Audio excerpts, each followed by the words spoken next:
Hari ini, marilah pelajari firman Tuhan dengan kupas yang bertajuk Perayaan Roti Tidak Beragi dan Penginjilan Dunia. Melalui perayaan Roti Tidak Beragi ini, kita harus melihat kembali kehidupan pengorbanan Kristus dengan merenung dan bertaubat dosa kita. Kita harus memperingati perayaan ini dengan berfikir. Kita juga akan mengambil bahagian dalam penderitaannya. Demi berbuat baik kepada dunia, Kristus berputus asa penghiburannya dan kegembiraannya. Dia memikul salib ke atas dirinya sebagai pengganti dosa anak-anak syurgawi yang harus mati selama-lamanya.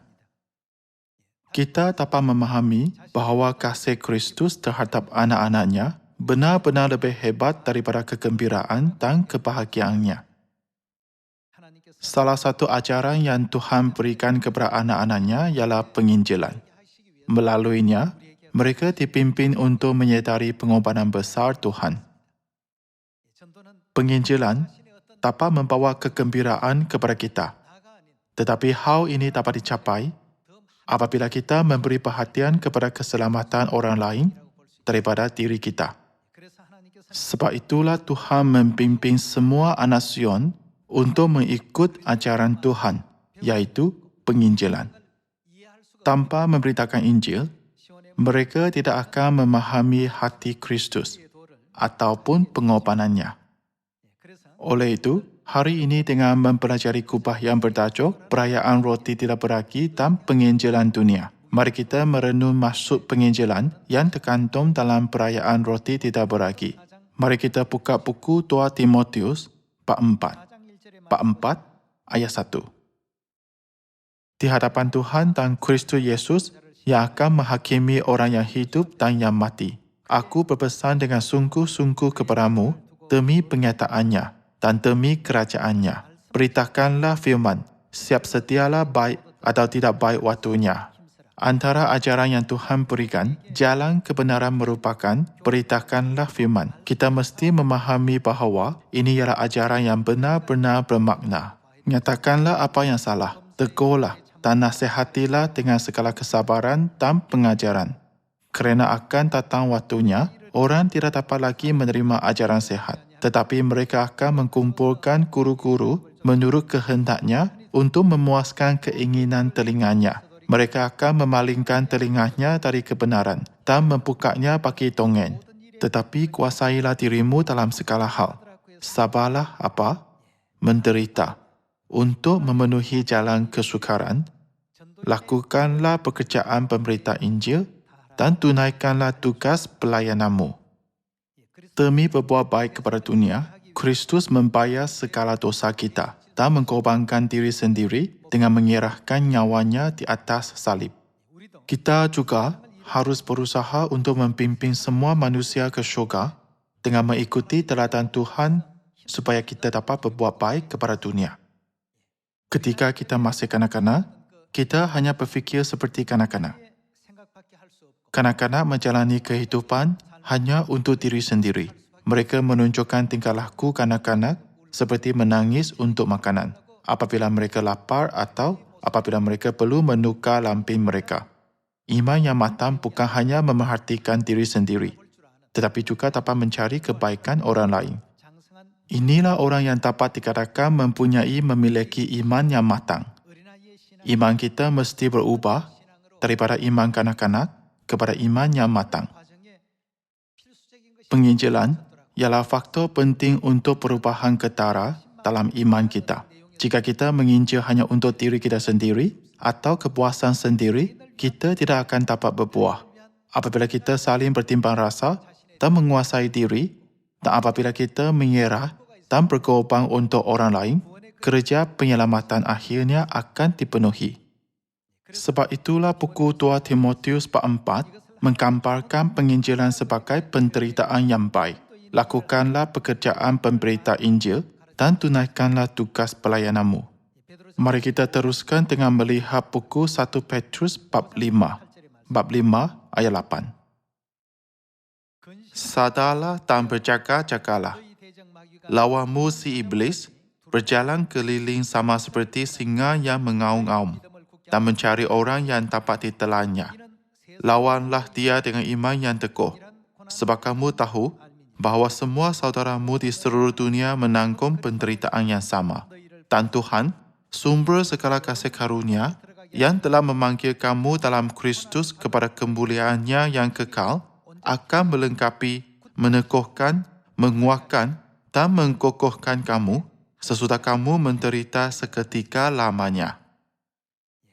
Ketika memberitakan Injil, kita menghadapi masa penderitaan, bukan untuk kebaikan kita sendiri, tetapi adalah untuk kebaikan dunia.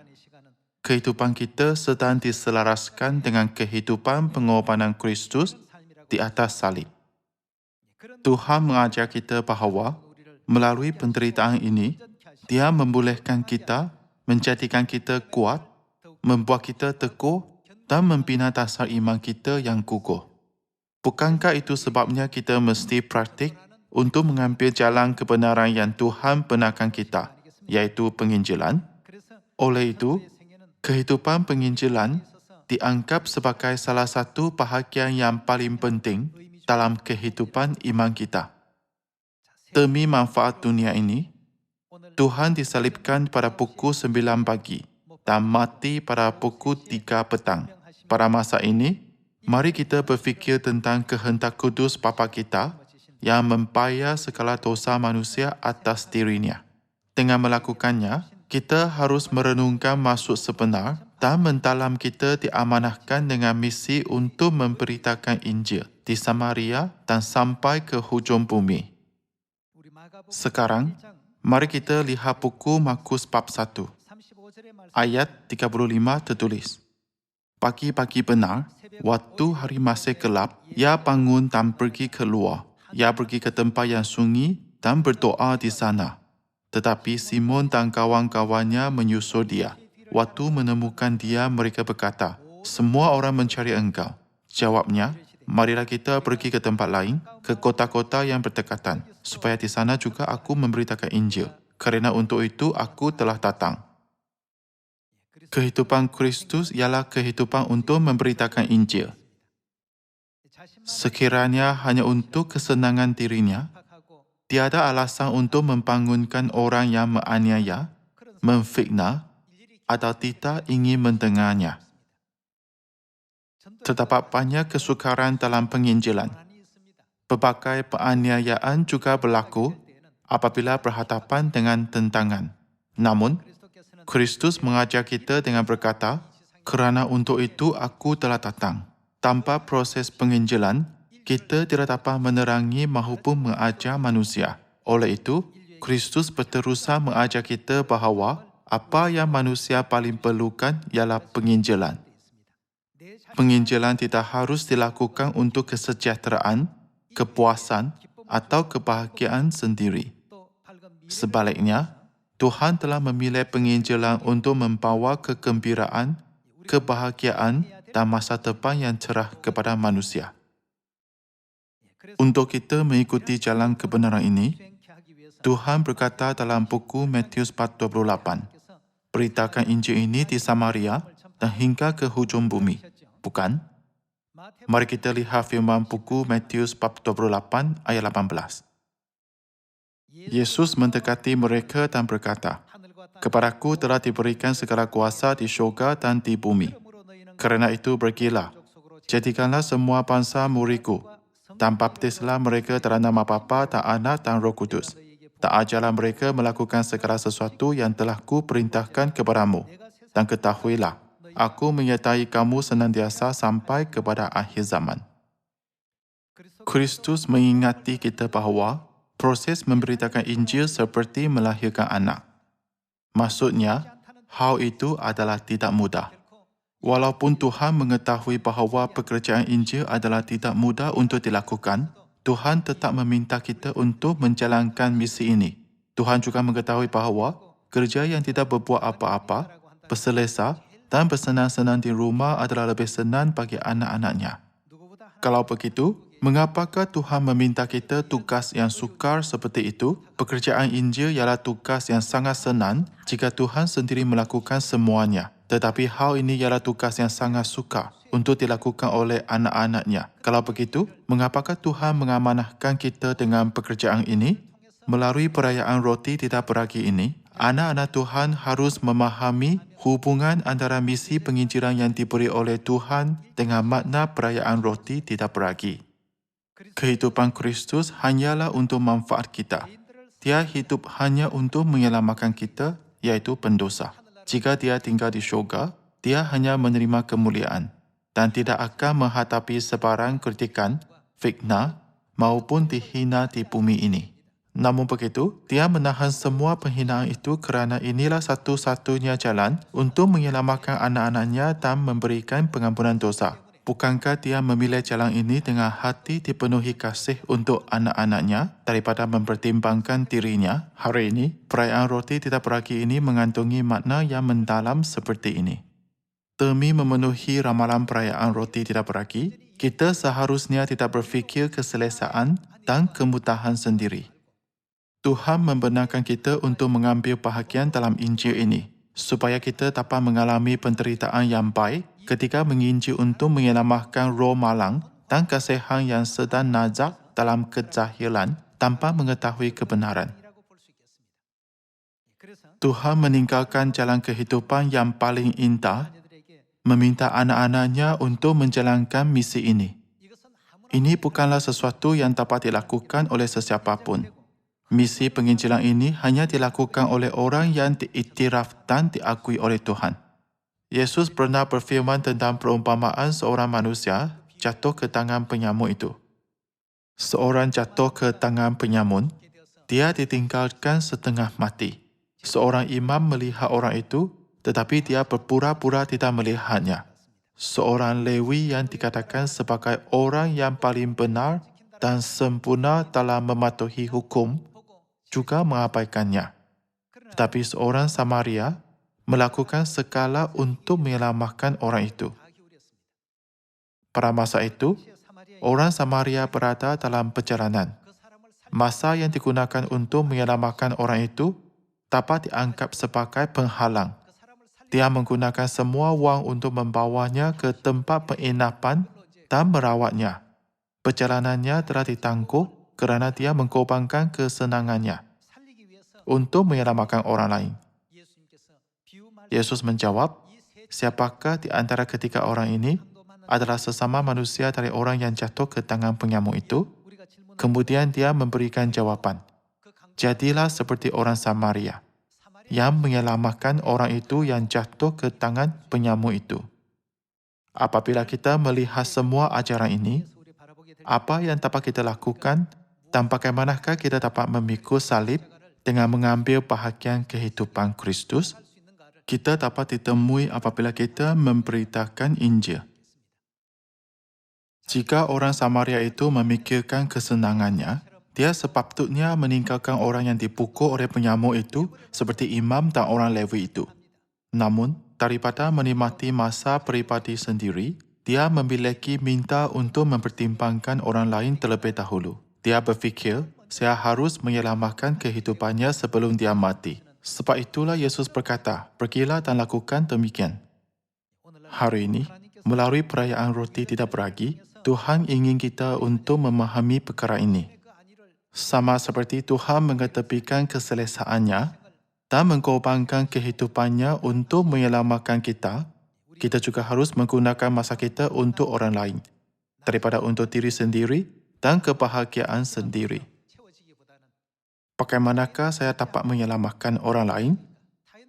Bagaimanakah saya dapat membimbing orang lain ke syurga abadi? Bagaimanakah saya dapat memberitakan kebenaran yang membimbing orang lain ke pengampunan dosa dan keselamatan? Yesus memberi kita perumpamaan tentang talenta dalam buku Matius bab 25 dan menunjukkan kita tentang orang yang tidak melaksanakan ajarannya dengan betul dan orang yang mengikutnya dengan betul. Buku Matius bab 25 ayat 14. Sebab hal kerajaan syurga sama seperti seorang yang mau berpergian ke luar negeri, yang memanggil hamba-hambanya dan mempercayakan hartanya kepada mereka. Yang seorang diberikannya 5 talenta, yang seorang lagi 2, dan yang seorang lain lagi 1. Masing-masing menurut kesanggupannya lalu ia berangkat. Segera pergilah hamba yang menerima 5 talenta itu. Ia menjalankan wang itu lalu beroleh laba 5 talenta. Hamba yang menerima 2 talenta itu pun berbuat demikian juga dan berlaba 2 talenta. Tetapi hamba yang menerima 1 talenta itu pergi dan menggali lubang di dalam tanah, lalu menyembunyikan wang tuannya. Lama sesudah itu, pulanglah tuan hamba-hamba itu lalu mengatakan perhitungan dengan mereka. Hamba yang menerima 5 talenta itu datang dan ia membawa laba 5 talenta. Katanya, Tuan, 5 talenta Tuan percayakan kepadaku. Lihat, aku telah beroleh laba 5 talenta. Maka kata tuannya itu kepadanya, baik sekali perbuatanmu itu, hai hambaku yang baik dan setia. Engkau telah setia dalam perkara kecil. Aku akan memberikan kepadamu tanggungjawab dalam perkara yang besar. Masuklah dan turutlah dalam kebahagiaan tuanmu. Lalu datanglah hamba yang menerima 2 talenta itu. Katanya, Tuan, 2 talenta Tuan percayakan kepadaku, lihat aku telah beroleh laba 2 talenta. Maka kata tuannya itu kepadanya, baik sekali perbuatanmu itu, hai hambaku yang baik dan setia. Engkau telah setia dalam perkara kecil. Aku akan memberikan kepadamu tanggungjawab dalam perkara yang besar. Masuklah dan turutlah dalam kebahagiaan tuanmu. Kini datanglah juga hamba yang menerima 1 talenta itu dan berkata, Tuan, aku tahu bahawa Tuan adalah manusia yang kejam yang menuai di tempat di mana Tuan tidak menabur dan yang memungut dari tempat di mana Tuan tidak menanam. Kerana itu aku takut dan pergi menyembunyikan talenta Tuan itu di dalam tanah. Ini, terimalah kepunyaan Tuan. Maka jawab tuannya itu, hai kamu, hamba yang jahat dan malas. Jadi kamu sudah tahu bahawa aku menuai di tempat di mana aku tidak menabur dan memungut dari tempat di mana aku tidak menanam. Kerana itu, sudahlah seharusnya wangku itu kau berikan kepada orang yang menjalankan wang, supaya sekembaliku aku menerimanya serta dengan bunganya. Sebab itu, ambillah talenta itu daripadanya dan berikanlah kepada orang yang mempunyai 10 talenta itu. Kerana setiap orang yang mempunyai, kepadanya akan diberi, sehingga ia berkelimpahan. Tetapi siapa yang tidak mempunyai, apapun juga yang ada padanya akan diambil daripadanya. Dan campakkanlah hamba yang tidak berguna itu ke dalam kegelapan yang paling gelap. Di sanalah akan terdapat ratap dan kedak gigi. Di sini, dalam perumpamaan tentang talenta, Yesus menjelaskan hamba yang menerima 5 talenta, hamba yang menerima 2 talenta, dan hamba yang menyembunyikan talenta di dalam tanah. Hamba yang menerima 5 talenta dan hamba yang menerima 2 talenta, jika mereka hanya hidup untuk diri mereka dan keselesaan sendiri, mereka tidak akan menerima berkat seperti itu daripada Yesus Kristus.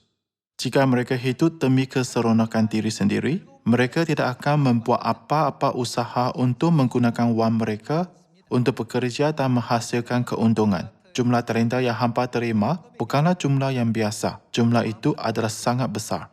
Mereka dapat makan, bermain, berehat, tidur dengan wang itu tanpa sebarang bantuan daripada orang lain. Namun, untuk mendapat 5 talenta, mereka harus membuat banyak usaha untuk mengabdikan diri mereka dengan sepenuhnya. Di sini, menyebut bahawa mereka menggunakan wang itu. Maksudnya mereka mempunyai perniagaan. Untuk mengurus perkara dengan baik, apa yang harus kita lakukan? Dapatkah kerja itu berhasil jika tuan itu bersikap sombong dengan berfikir, sayalah bos? Sudah tentu tidak. Kita semestinya merendah diri dan melayani pelanggan seperti mereka ialah raja. Jika mereka marah dan menjerit, kita harus menjawab, oh, saya tidak tahu kamu berasa demikian. Tolong bertenang sedikit lagi, minta maaf. Apabila kita dapat menyenangkan dan memuaskan perkara yang seseorang tidak berpuas hati, kita akan dapat 5 talenta. Namun, hamba yang menerima 1 talenta lakukan apa? Dia menolak dan berfikir, bukankah kamu tahu siapa saya? Mengapakah saya harus menunjukkan kepada kamu? Bukankah kamu tahu siapa saya? Bagaimanakah kamu meminta saya melakukan itu? Memantangkan dia berfikir demikian, akhirnya dia menyembunyikan 1 talenta di dalam tanah. Hari ini, yaitu perayaan roti tidak beragi, ialah hari Kristus mengkorbankan dirinya untuk menyelamatkan kita.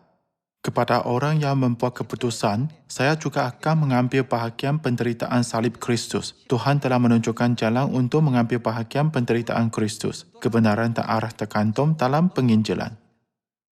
Orang yang ingin mengambil bahagian dalam penderitaan itu, jika mereka menginjil, boleh mengetahui secara semula jadi bahawa penginjilan ialah jalan salib Kristus. Kita akan juga mengetahui betapa banyaknya kemuliaan dan sukacita jalan salib ini membawa kepada kita apabila kita mendapat banyak talenta sebagai hasil memberitakan Injil. Oleh itu, melalui perayaan roti tidak beragi, seperti Kristus datang ke bumi ini untuk menyelamatkan kita. Kita juga tidak hanya memikirkan sukacita, kedamaian dan kesejahteraan sendiri, tetapi berfikir untuk orang yang belum mendengar kebenaran ini. Jika Tuhan mengumumkan hari penghakiman, semua manusia sudah tentu ditakdirkan untuk pergi ke neraka. Bagaimanakah kita dapat menyelamatkan mereka? Orang Samaria tidak hanya melihat dan meninggalkannya di jalan. Sebaliknya berfikir, bagaimanakah saya dapat menyelamatkan orang ini? Jadi, dia menangguhkan perjalanannya, tidak menganggapkan sukacita dirinya, dan menggunakan semua wang untuk menyelamatkannya. Orang Samaria melakukan segalanya untuk orang itu, walaupun dia ialah orang asing. Yesus memberkati orang Samaria yang berusaha untuk menyelamatkan nyawa orang itu, yaitu orang asing. Pergilah dan lakukan demikian. Saya percaya bahawa kita semua mesti mengetahui jalan Kristus yang memikul salib dapat ditemui dalam penginjilan. Mari kita lihat buku 2 Tesalonika bab 1. Tuhan meletakkan makna salib dalam penginjilan. Jadi apabila kita melaksanakan jalan ini dengan sepenuhnya, kita dapat memikul beban salib Kristus dan mengambil bahagian dalam penderitaannya. 2 Tesalonika bab 1 ayat 5. Suatu bukti tentang adilnya penghakiman Tuhan yang mengatakan bahawa kamu layak menjadi warga kerajaan Tuhan. Mari kita lihat siapa yang layak. Yang menyatakan bahawa kamu layak menjadi warga kerajaan Tuhan. Kamu yang sekarang apa? Menderita kerana kerajaan itu. Penderitaan ini bukan penderitaan yang tidak bermakna. Aku berpesan dengan sungguh-sungguh kepadamu demi kerajaannya. Apakah yang harus kita lakukan? Mari kita lihat firman buku 2 Timotius bab 4 ayat 1. Tertulis, di hadapan Tuhan dan Kristus Yesus yang akan menghakimi orang yang hidup dan yang mati, aku berpesan dengan sungguh-sungguh kepadamu demi penyataannya dan demi kerajaannya. Apa yang harus kita lakukan? Beritakanlah firman. Anda dapat mengetahui bahawa sebab dan makna Kristus memikul beban salib adalah tergantung dalam misi memberitakan firman-Nya. Memandangkan kerajaan Tuhan sudah dekat. Kita harus berkongsi penderitaan Kristus dan kemuliaannya yang akan datang dengan memberitakan firman. Beritakanlah firman. Siap setialah baik atau tidak baik waktunya. Orang yang tidak berusaha tidak akan mengalami makna perayaan roti tidak beragi. Pemahaman mereka hanya pengetahuan asas. Jika kita berfikir, orang lain dapat melakukan Injil dengan baik, kita dapat berada dalam kedamaian, sentiasa selamat, dan bebas daripada kerisauan. Akhirnya kita akan menghadapi takdir yang sama seperti orang yang menerima satu talenta yang menyembunyikannya di dalam tanah. Kristus menderita kesukaran, penganiayaan, ejekan, dan olokan daripada ciptaannya ketika mengabdikan segalanya untuk menyelamatkan kita. Hari ini, jika kita berfikir kehidupan pengorbanannya, kita juga mesti memikul salib sendiri dan mengikuti jalan yang sama. Penginjilan ialah jalan kebenaran yang Tuhan arahkan bagi kita untuk mempunyai kesedaran ini. Apabila menginjil, adakah semua orang menerima Anda? Tidak. Apabila kita membimbing satu orang, kita mengambil banyak masa untuk membantu mereka memahami kebenaran. Hal ini memerlukan banyak usaha dan pengabdian Anda. Terdapat banyak kali Anda akan berasa bimbang. Jika semuanya digabungkan, bukankah satu roh akan dilahirkan sebagai satu buah? Sebab itulah Kristus memberi kita perintah untuk memberitakan Injil ini di Samaria dan sampai ke hujung bumi.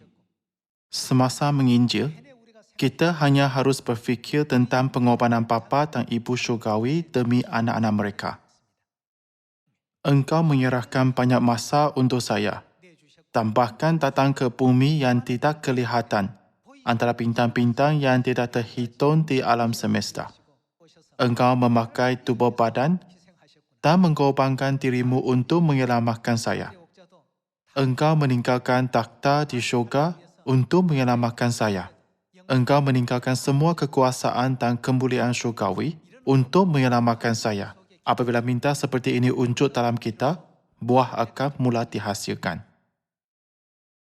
Melaksanakan penginjilan tanpa memahami pengorbanan di atas salib ialah penginjilan secara dangkal kerana tidak mempertimbangkan makna salib Kristus. Jika Tuhan hanya memikirkan dirinya, adalah lebih selesa baginya hanya tinggal di syurga.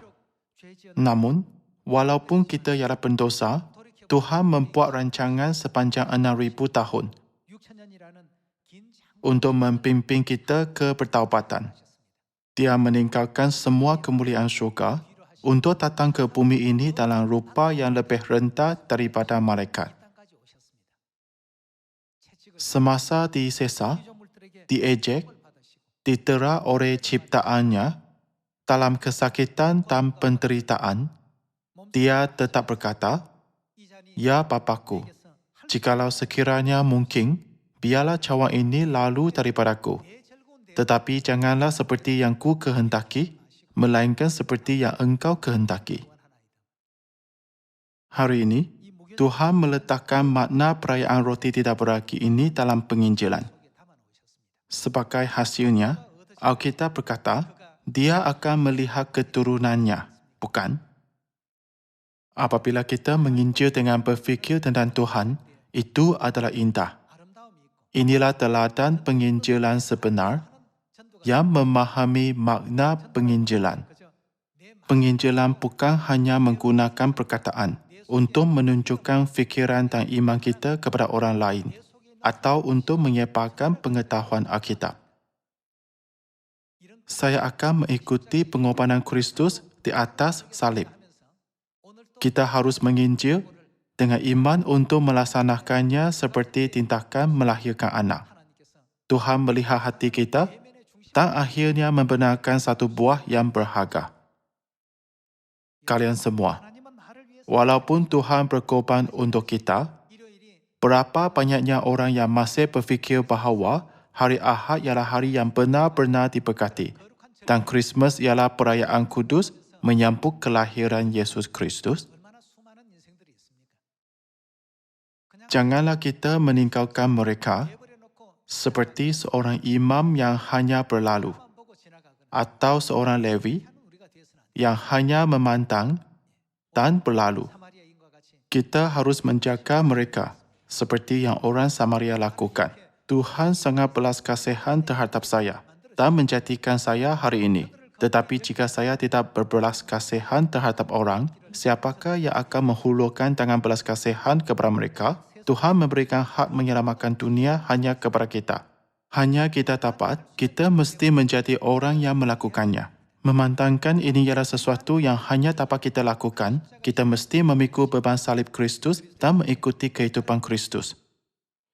Hari ini, berfikir sekali lagi makna perayaan roti tidak beragi ini, mari kita memberikan kesyukuran dan kemuliaan kekal kepada Bapa dan Ibu Syurgawi yang datang ke bumi ini untuk menyelamatkan kita. Semoga kita akan berusaha terbaik dalam menyelamatkan manusia pada tahun ini. Saya tambahkan kubah ini. Sekian, terima kasih.